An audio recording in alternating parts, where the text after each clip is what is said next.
Um dia a gente, aqui, Eduardo Carvalho, vamos falar informalmente, só um pequeno esclarecimento sobre Immanuel Kant, o alemão, filósofo, racionalista, etc. e tal. Então, o que aconteceu? Na Inglaterra surgiu um cara chamado Kardec. Ele falava com os espíritos. Os espíritos tinham dito um monte de coisas para ele e toda a Europa ficou impressionada. Todo mundo falava desse sujeitinho. E na Alemanha, aonde Kant morava, né, surgiu um outro personagem, que era o Emanuel Sonnenberg. Sodenberg. E esse cara, né, começou a falar não, que o Kardec estava errado, porque existiam espíritos mentirosos. Então você tem que fazer uma seleção para saber com que espírito falar, para saber da verdade. Muito engraçado, muito satírico. Mas o pessoal na Alemanha acreditou nessa história toda e o Kant resolveu pôr um ponto final nessa história e escreveu uma crítica a esse sujeitinho. Uma crítica muito bem humorada.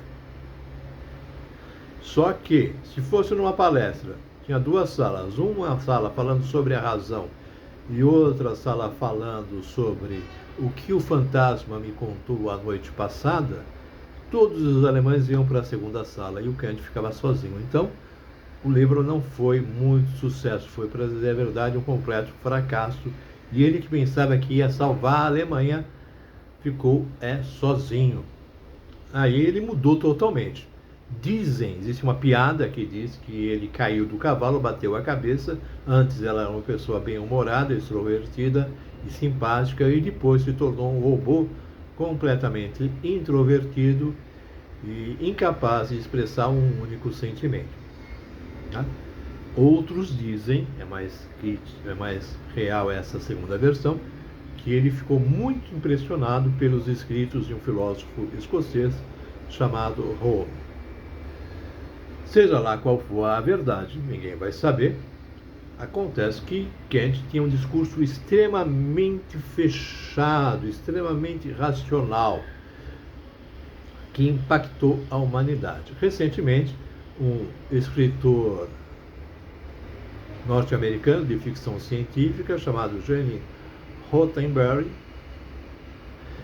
fez uma série chamada Jornada nas Estrelas. E nessa série havia três personagens. Um deles era o Sr. Spock, certo? Que era uma imagem do Kant. Outro era o Bones, que foi traduzido como magro, na série em português, que era o Rousseau.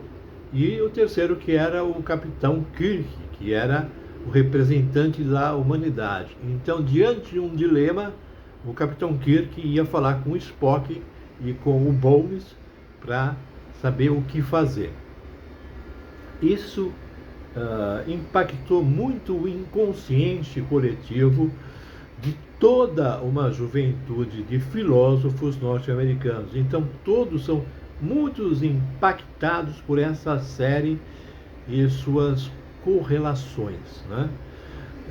Apesar de Gutenberg ter esse modelo que deveria ser seguido, uma série de ficção científica nos Estados Unidos é escrita por diversas mãos. Então, cara, olha, a ideia é essa. E o que acontece? O pessoal fala, então vou mudar. Então é uma série muito eclética, com várias viradas diversos pontos de virada que transformam alguma coisa muito complexa de fato. Então, é exatamente isso. Então, quando você lê ou ouve falar de Kant, você tem que se lembrar do Mr. Spock, né? Aquele cara que não tem sentimentos. Uau. Até a próxima.